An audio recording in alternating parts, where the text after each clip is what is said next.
ഇവളെന്താ ഇത്രയും നേരം കിടന്നെനിക്കത്തത്? എടി കൃഷ്ണേ, കൃഷ്ണേ, കൃഷ്ണേ, എടി കൃഷ്ണേ.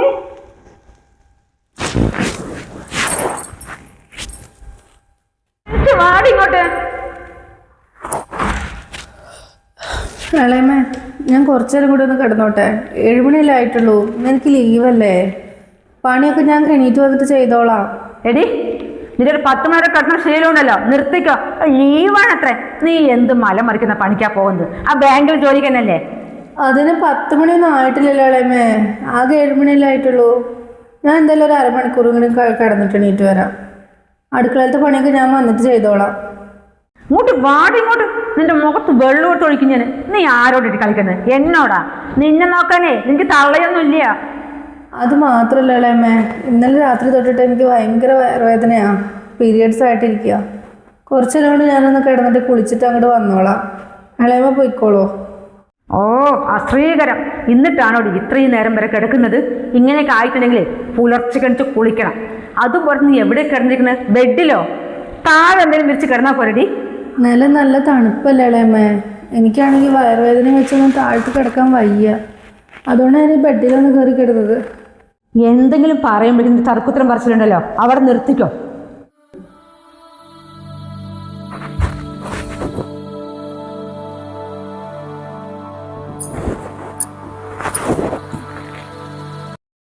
എന്തെങ്കിലും പറയുമ്പോൾ ഈ മുതലക്കണ്ണീരുണ്ടല്ലോ, അതവിടെ നിർത്തിക്കോ. നിന്റെ തള്ളയൊന്നും അല്ല ഞാൻ. ഓ എന്തിനാ ദൈവമേ ഈ 2ാം കെട്ടുകാരനെ ഞാൻ ഇറങ്ങിയത് ഇതുകളിലൊക്കെ നോക്കാൻ വേണ്ടിയിട്ട്. എൻ്റെ അമ്മ ഉണ്ടായിരുന്നെങ്കിലും. അമ്മ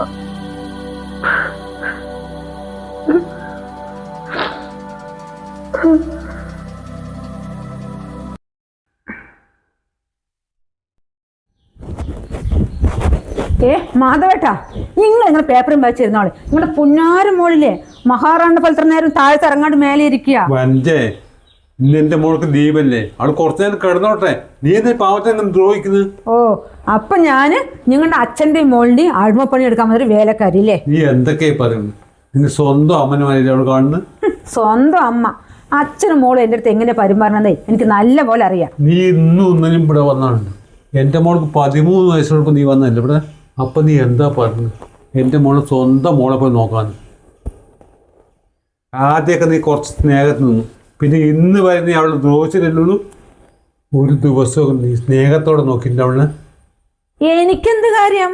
ഞാൻ പ്രസവിച്ചൊന്നുമല്ല. ആരോ പ്രസവിച്ചാൽ ഞാൻ സ്നേഹിച്ച് തലയിൽ കയറ്റി വെക്കേണ്ട ആവശ്യം എന്താ?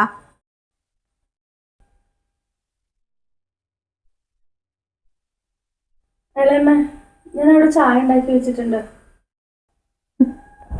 മനുഷ്യ, ആ പെണ്ണെ കൂടെ തലയിൽ കയറ്റി വെക്കണ്ട. അയ്യോ മോൾക്ക് ചായ കുടിക്കാൻ വരില്ല, കഴിക്കാൻ വരില്ല, ഒന്നിനും അറിയില്ല, പാവം. ആ ശ്രീകരണം.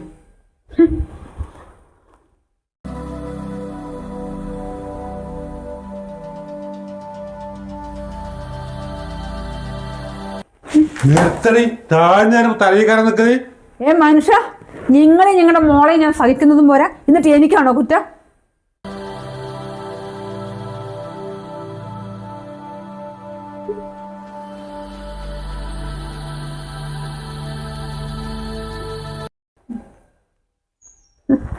പോയി ചിക്കനും പച്ചക്കറിയൊക്കെ വാങ്ങിച്ചു തരി. ആ പെണ്ണിന്ന് ലീവല്ലേ, എന്തെങ്കിലുമൊക്കെ ഉണ്ടാക്കി പഠിപ്പിക്കട്ടെ. വേറൊരു വീട്ടിൽ പോകേണ്ടതല്ലേ അത്?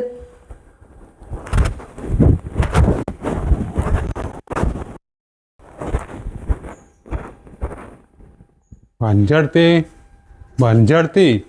മാധവട്ടൻ്റെ അവിടെ. ആ അതാ രാഘവട്ടനാ. വരി ഇരിക്കേ. മാധവട്ടൻ ഇവിടെ ഇല്ല, പുറത്തു പോയിരിക്കുക. ഞാൻ തന്നെ ഇരിക്കുന്നില്ല. നിങ്ങളുടെ മോൾക്ക് നല്ലൊരു ആലോചന കൊണ്ട് നല്ല ചെക്കനാ. അതെ രാഘവട്ടാ, ഇപ്പോഴൊന്നും പെണ്ണിനെ കല്യാണം കഴിച്ചു കൊടുക്കുന്നില്ല. ഒരു 2-3 വർഷം കഴിയട്ടെ എന്ന് പറഞ്ഞിട്ടാ. അതുമല്ല ജോലിക്ക് കയറിയല്ലേ ഉള്ളൂ. നല്ല ബന്ധം വരുമ്പോഴേ പിടിച്ചു ഭാഗം കൊടുക്കണം, ഇല്ലെങ്കിൽ ഇതേമാതിരി കിട്ടിയെന്ന് വരില്ല. എൻ്റെ രാഘവട്ടാ, ഒരു 2-3 വർഷം കൂടി കഴിഞ്ഞാലേ ഇപ്പം ഇതുമാതിരി തന്നെ കിട്ടണമെന്നില്ല. 2ാം കെട്ടുകാരനാണെങ്കിലും മതി, 1-2 കുട്ടികൾ ഉണ്ടെങ്കിലും വേണ്ടില്ല. നിങ്ങൾ പഞ്ചായത്ത് നിങ്ങൾ എന്ത് വർത്തമാനം പറയുന്നത്? ഈ ചെറിയൊരു പെൺകുട്ടി കൊണ്ട് രണ്ടാം കെട്ടായിരുന്നു. എൻ്റെ രാഘവേട്ട, അവൾ ഇപ്പോഴല്ലേ ചെറിയ കുട്ടി. നീ 2-3 വർഷം കൂടി കഴിയുമ്പോഴോ വലിയ കുട്ടിയാവില്ലേ? അപ്പം ഒന്നാം കെട്ടുകാരനെ കിട്ടിയില്ലെങ്കിൽ രണ്ടാം കെട്ടുകാരനാണെങ്കിൽ മതി. അതാണ് ഞാൻ പറഞ്ഞത്. എന്തായാലും നിങ്ങളോട് സംസാരിച്ച ഒരു കാര്യമില്ല. മാധവനും ആ കുട്ടി എങ്ങനെ സഹിക്കുന്നു പിള്ളേ. എന്താ നല്ല രണ്ടാനമ്മ. ഇയാൾക്ക് വേറെ പണിയൊന്നുമില്ലല്ലോ. ഇവിടെ മാത്രമേ പെണ്ണുള്ളൂ കല്യാണം കഴിക്കാൻ. നാട്ടിലൊന്നും വേറെ ഇല്ല. ഇനി വരട്ടെ അവിടെ കല്യാണ ആലോചനയും കൊണ്ട്. സമയം എത്രയെന്ന് പറഞ്ഞാൽ വിളിച്ചിട്ട് എടുക്കുന്നില്ല. ഈ പെണ്ണോട് എന്ത് ചെയ്യാ? എൻ്റെ ആങ്ങൾക്ക് സൂലാന്ന് രാവിലെ വിളിച്ചതാ. എനിക്കിപ്പോൾ ആശുപത്രി എത്തണ്ടേ. പണിക്കാർ പൈസ വാങ്ങാൻ പറയാം. എല്ലാം കിട്ടിക്കൊണ്ട് പോകായിരുന്നു. ഇനി അവരോട് വരുമ്പോൾ ആരും ഇല്ല പറഞ്ഞാൽ അതാ പണി ചെയ്ത് വീട്ടിൽ വരുമ്പോൾ കൂലി തരാൻ ആളില്ല എന്ന് പറയില്ലേ. എന്താ ചെയ്യപ്പോ ഞാൻ? അത് പണിക്കാരുടെ നമ്പർ ആണെങ്കിൽ എനിക്ക് അറിയില്ല. അത് വിളിച്ച് പറയാം. ഇനിയിപ്പോൾ അത്രയും ദൂരം ആരാ പോകുന്നത്? വരട്ടെ ഇവിടെ. നീ എന്തിനാണ് ഇത്ര നേരം? ഇതിലോട്ട് ഞാൻ മര്യാദയ്ക്ക് പറഞ്ഞില്ലേ എൻ്റെ ആങ്ങൾക്ക് സൂല ഹോസ്പിറ്റലിൽ കിടക്കണം, കുറച്ച് നേരത്തെ ബാങ്കിൽ നിന്ന് ഇറങ്ങുന്നുള്ളത്. നീ വേണമെങ്കിൽ ഇറങ്ങാതിരുന്നതാ? അല്ല ഇളയമ്മ, അവിടുന്ന് ഇറങ്ങാൻ പറ്റണ്ടേ? സാറിനോട് ചോദിച്ചതാ, വിട്ടില്ല എന്നെ. രാവിലെ എൻ്റെ ആങ്ങൾക്ക് സൂലാണ് ഹോസ്പിറ്റലിൽ പോയതാ. ഇത്ര നേരമായിട്ട് അവരെന്നെ വിളിച്ചുകൊണ്ടേയിരിക്കണം. നിന്റെ അടുത്ത് ഞാൻ മര്യാദയ്ക്കല്ലേ പറഞ്ഞത് ഉച്ചയ്ക്ക് ബാങ്കിൽ നിന്ന് ഇറങ്ങുന്നുള്ളത്. ഇവിടെ ഇത്ര നേരം എന്ത് ചെയ്താ? ഇളയമ്മ, ഞാനത് പറഞ്ഞില്ലേ, ഞാൻ വേണമെന്ന് വിചാരിച്ചിട്ടല്ല. കുറച്ച് വർക്ക് ഉണ്ടായിരുന്നു, അത് കഴിഞ്ഞിട്ട് ഇറങ്ങിയാൽ മതി എന്ന് സാറ് പറഞ്ഞു. എന്തോ ആയി വിട്. പിന്നെ 3-4 പണിക്കാരുണ്ട് പറമ്പിൽ. അവർ കൂലി വാങ്ങിക്കാൻ വരും. ഞാൻ അവർക്കുള്ള പൈസ പിന്നെ മേശൻ്റെ മേലെ വെച്ചിട്ടുണ്ട് കേട്ടോ. അതെടുത്ത് അവർക്ക് കൊടുക്ക്. രാവിലെ ഇട്ടുങ്ങാണ്ട് ബാങ്കിൽ കൊണ്ട് പോകണ്ട. ഇവിടെ എല്ലാം അടിച്ച് തുടച്ച് വീട്ടിലെ പണികളൊക്കെ ഒരുക്കിയിട്ട് പോയാൽ മതി. ഞാൻ 2 ദിവസം കഴിഞ്ഞിട്ടേ വരുള്ളൂ. നിൻ്റെ അച്ഛൻ്റെ അടുത്ത് പറയും ഞാൻ വിളിച്ചൊന്നും കിട്ടുന്നില്ല. പറഞ്ഞ പണി മുഴുവനും ചെയ്യേ. ഞാൻ ചെയ്തോളാം ഇളയമ്മ. ചെയ്തോളാ ഇളയമ്മേന്നല്ല, ചെയ്യണം. ചെയ്തേ പറ്റൂ. അല്ലെങ്കിൽ ഞാനിവിടെ ഇവിടെ വീട്ടിലെന്തെങ്കിലും അലങ്കോലേക്ക് കിടക്കണം. എൻ്റെ സ്വഭാവം എനിക്കറിയാലോ. അഹങ്കാരി.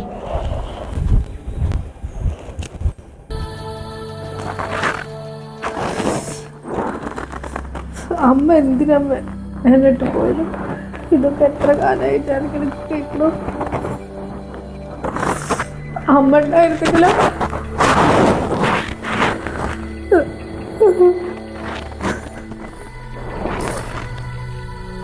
അച്ഛനൊന്നും പറയാൻ പറ്റുന്നില്ല.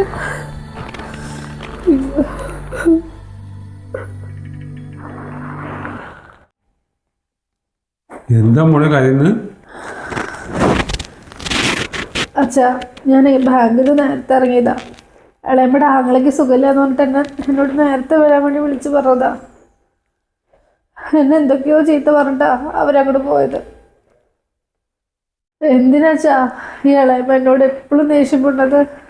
എന്നോട് അവർക്ക് എന്തോ ദേഷ്യമുള്ള പോലെ എപ്പോഴും. സത്യം പറഞ്ഞാൽ എനിക്കിപ്പോൾ ഇങ്ങോട്ട് വരാൻ ഇഷ്ടമല്ല. എങ്ങനെയെങ്കിലും പോയാലോ എന്ന് ആലോചിക്കാൻ ഞാൻ. മോളിപ്പോൾ അങ്ങനെയൊന്നും ചിന്തിക്കണ്ട. മോൾക്ക് അച്ഛനില്ലേ? അച്ഛനെ അവരെന്തൊക്കെയാ പറയണത് അച്ഛാ? അച്ഛനെ ആലോചിച്ചിട്ട് മാത്രമേ ഞാൻ പോകാതെ അവിടെ പിടിച്ചു നിൽക്കണത്. മോളെ, അച്ഛൻ എന്തെങ്കിലും വഴി കാണാം.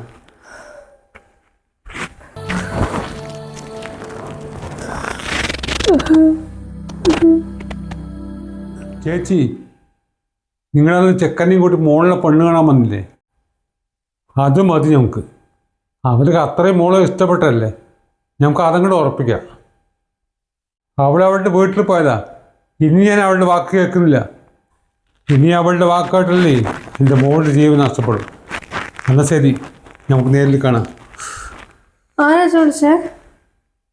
മോളെ, നിൻ്റെ വലിയമ്മനെ വിളിച്ച? ആ വല്യമ്മന്ന് വരുമോ? വരും. ആ പൈസക്ക് എന്നെ ഉറപ്പിച്ചോ? എൻ്റെ മോളുടെ കടയിൽ ഇപ്പോൾ 2 ആഴ്ചയുള്ളൂ. അത് വിറ്റാലേ പറ്റൂ. എന്നാൽ ശരി, ഓക്കെ. അല്ല, നിങ്ങൾ ഏത് പറമ്പ് വെക്കുന്ന കാര്യം പറഞ്ഞത്? ഏത് പറമ്പോ? ആ തെക്കടുത്ത പറമ്പ്. അത് എൻ്റെ മോളുടെ കല്യാണത്തിനുള്ള. ഞാൻ കച്ചവടം ഉറപ്പിച്ചു കഴിഞ്ഞു. നിങ്ങൾ ആരോട് ചോദിച്ചാൽ കച്ചവടം ഉറപ്പിച്ചത്? നിങ്ങൾക്കും അച്ഛനും മോൾക്കും മാത്രമുള്ള ആ പറമ്പ്. ഇപ്പം ഞാൻ എന്തിനാണ് നിങ്ങളുടെ വീട്ടിൽ വന്നിരിക്കുന്നത്? നിങ്ങളേക്കും തീറ്റിപ്പോറ്റാൻ വേണ്ടി മാത്രമാ? അപ്പം നീ എന്താ പറയുന്നത്? എൻ്റെ മോളുടെ കല്യാണം നടത്തുന്നതാണോ? നിങ്ങളുടെ മോളുടെ കല്യാണം നടത്തണ്ടെന്ന് ഞാൻ പറയുന്നില്ല. അല്ലെങ്കിൽ നാട് മുഴുവനും പാട്ടാണല്ലോ.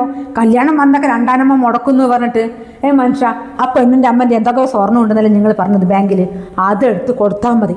പിന്നെ അവളുടെ അമ്മമാരും ഇപ്പോൾ കല്യാണം കൊണ്ടുവന്ന വലിയമ്മയ്ക്ക് ഉണ്ടല്ലോ, അവരെ കൊണ്ട് നടത്തട്ടെ. എനിക്കെന്തൊരു നാട്ടുകാരൻ്റെ പിരിവെടുത്ത് നടത്തുന്ന ആവശ്യം? എൻ്റെ സ്വത്തുണ്ട്, ഞാൻ വിൽക്കുന്നു, എൻ്റെ മോളുടെ കല്യാണം നടത്തുന്നു. നിങ്ങൾ എന്നെ കല്യാണം കഴിക്കുമ്പോൾ എന്താ പറഞ്ഞത്? എനിക്ക് സ്വത്തുണ്ട്, നീ പേടിക്കൊന്നും വേണ്ട, അതിൻ്റെ പാതി എനിക്ക് എഴുതി തരാമെന്നല്ലേ? ഇപ്പം അതിനൊക്കെ വിട്ടിട്ട് നിങ്ങളുടെ മോളുടെ കല്യാണം നടത്തിയാലോ? നിങ്ങൾക്കറിയാലോ എനിക്ക് മക്കളുണ്ടോ? എന്നെ ആര് നോക്കും? എനിക്ക് എൻ്റെ വീട്ടിൽ പോകാനൊന്നും പറ്റില്ല. നീ എവിടെ പോകുമ്പോൾ ബേജാറൊന്നും വേണ്ട, ഞാൻ പറഞ്ഞ വാക്ക് മാറൂല. വീട് നിനക്ക് തരാം, ബാക്കിയുള്ള സ്വത്ത് എൻ്റെ മോൾക്കാണ്. എന്ത്? ഈ വീട് മാത്രം? ഈ വീട്ടിൽ എന്തെങ്കിലും വല്ല വരുമാനം ഉണ്ടോ? ആ റോഡ് സൈഡിൽ സ്ഥലമില്ലേ? എത്ര തെങ്ങ്, അതിൽ എത്ര കവുങ്ങ, അത് ഇഷ്ടം പോലെ പറിച്ചിട്ട് നല്ല പൈസ ഉണ്ടാക്കുന്നില്ലേ മാസം മാസം? അത് നിങ്ങളുടെ മോൾക്ക് കൊടുത്ത് ഇവിടുത്തെ കാര്യങ്ങൾ എന്ത് നടക്കും പറഞ്ഞിട്ടാ? ഞാൻ ഒരിക്കലും അത് കൊടുക്കാൻ സമയമില്ല. അത് എൻ്റെ പേർക്ക് എഴുതി തരണം. ഈ വീടും അതും വേണം എനിക്ക്. അത് നടക്കാത്ത കാര്യമാണ്, അത് ഞാൻ വിറ്റ് കഴിഞ്ഞു. എന്നാലേ എന്നെ പറ്റിച്ചാണ് പറഞ്ഞ് നിങ്ങളുടെ പേര് കേസ് കൊടുക്കും ഞാൻ. എനിക്ക് എൻ്റെ കേസ് കൊടുക്കണേ, ഞാൻ നിന്നെ വല്ല പഠിച്ചിരിക്കണം. നീ മര്യാദയ്ക്ക് നിന്ന് എനിക്ക് ഈ വീട് കിട്ടും, അല്ലെങ്കിൽ നിനക്ക് അതുമില്ല.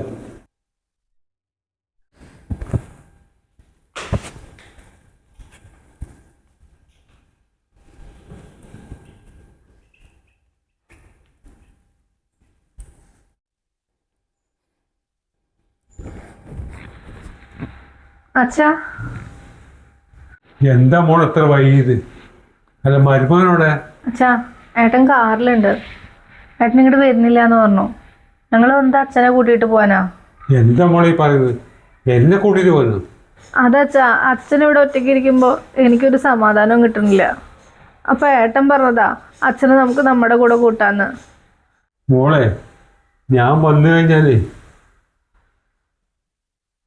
അച്ഛനെ ഒന്നും പറയണ്ട, ഞാൻ തീരുമാനിച്ചിട്ടാണ് വന്നേക്കണത്. നമ്മളിവിടെ കുറേ അനുഭവിച്ചതല്ലേ. അച്ഛൻ എന്തായാലും എൻ്റെ കൂടെ വരണം. മോളെ, മോളെ, നീ അച്ഛനെയും കൂട്ടിയിട്ട് പോയ ഞാനിവിടെ ഒറ്റയ്ക്കാവില്ലേ? മോള് ഇവിടുന്ന് പോയപ്പോഴാണ് എനിക്ക് സത്യം പറഞ്ഞ മോളുടെ വില എന്താണെന്ന് മനസ്സിലായത്. മോൾ അച്ഛനെയും കൂട്ടി പോവണ്ട. മോള് കല്യാണം കഴിച്ച് വേറെ വീട്ടിൽ പോയ കുട്ടിയല്ലേ. ഞാൻ നിൻ്റെ അച്ഛനെ പൊന്നുപോലെ നോക്കാം. പിന്നെ മോളെ കല്യാണം കഴിഞ്ഞെന്നല്ലേ ഉള്ളൂ, വേറെ കാര്യങ്ങളൊന്നും കഴിഞ്ഞിട്ടില്ലല്ലോ. മോളിന് പ്രസവത്തിൽ വരുന്ന കാര്യങ്ങളൊക്കെ ഇല്ലേ മോളെ? മോളെൻ്റെ സ്വന്തം അമ്മനെ പോലെ കാണും. ഞാൻ നിൻ്റെ പൊന്നു പോലെ നോക്കാം മോളെ. ഞാൻ പറഞ്ഞതെല്ലാം മാപ്പാക്കണം എന്നെ. ഇനി ഞാൻ നിങ്ങളെ എന്ത് വിശ്വസിച്ചിട്ട് എൻ്റെ അച്ഛനെ ഇവിടെ ഏൽപ്പിച്ചിട്ട് പോവാ? ഇളയമ്മേ, നിങ്ങളുടെ സ്നേഹമൊക്കെ മതിയായി. കുറേ ഞങ്ങൾ അനുഭവിച്ചതാ. വാ അച്ഛാ, വാ അച്ഛൻ വരുമോ? മോൾ അമ്മനോട് ക്ഷമിക്ക് മാധവേട്ട. ഇനി എൻ്റെ കയ്യിൽ നിന്ന് ഒരു തെറ്റുണ്ടാവില്ല. മോളെ, അമ്മനെ വിശ്വസിക്കും മാധവേട്ട. നിങ്ങൾ എന്നെ വിശ്വസിക്കും. ഇനി ഞാൻ ഇത്രയും കാലം നിങ്ങളുടെ കൂടെ ഇരുന്നതല്ലേ, ഇനി ഒറ്റപ്പെടുത്തുകയാണോ എന്നെ ലാസ്റ്റ്?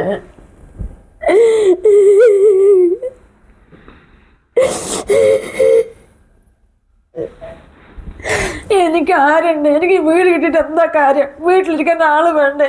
മോളെ, മോൾക്ക് എപ്പോൾ വേണമെങ്കിലും വരും പോവുകയും ചെയ്യാം. മോളുടെ സ്വന്തം അമ്മയാണ്. ഞാൻ വീണ്ടും വീണ്ടും പറയുന്നു, സ്വന്തം അമ്മയായിട്ട് എനിക്ക് കരുത്. ഇപ്പോഴേക്കും നല്ലൊരു ബോധം വന്നല്ലോ, അത് മതി.